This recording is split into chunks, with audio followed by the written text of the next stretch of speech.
որ ասում եք ուժեղ Հայաստանը, որ գար ներողություն խնդրեր կամ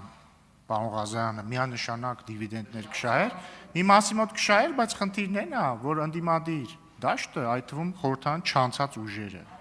հիմա մարգինալ ուժերը, այդ թվում այս դահլիճում ներկա որոշ մարգինալ ուժեր, պարազիտանում են այս թեմայի վրա, ու իրանք ասում են ոնց կլինի, ոնց կարա անդիմությունը գա ներողություն խնդրի, օրինակ բարևարկության խախտման համար, հո դուք բան չեք, չգիտեմ, մի վարքյան, լռություն, բայց դա լռություն, պարոն Սիմիձյան, լռություն, պարոն Ասլանյան, լռություն, պարոն Սիմիձյան, լռություն, պարոն Սահակյան, լռություն, պարոն Ֆարմանյան, լռություն, բայց դա այն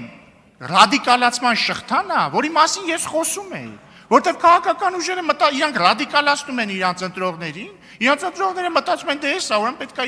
իրան ներողություն արտահայտությանս համար հայհոյեն, հետո գալիս են դալիճ հասկանում են, որ սենց ապել չի կարելի, բայց արդեն վերջ, էլ ոնց կարող ես գաս ներողություն խնդրես, որ ձեզից մեկը ասելա սրիկա, մի սրիկա ասելա սրիկա, ու դες ռադիկալացման շղթան գնում է,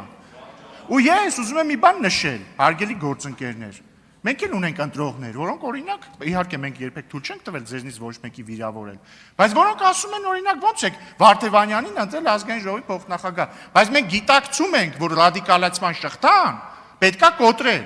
բայց դուք դա չեք գիտակցում, ու վստահաբար այն մեկ, այն սուբյեկտը, որ ընդեղ նստած է, որ փախցրել տարել եք այն կողմ, բան ռազմավարական խորություն եք հաղորդել, ինքը վստահաբար չի գիտակցում, բայց ինքը կգիտակցի, ես ձեզ դա խոստանում եմ, պարոն Չախոյան։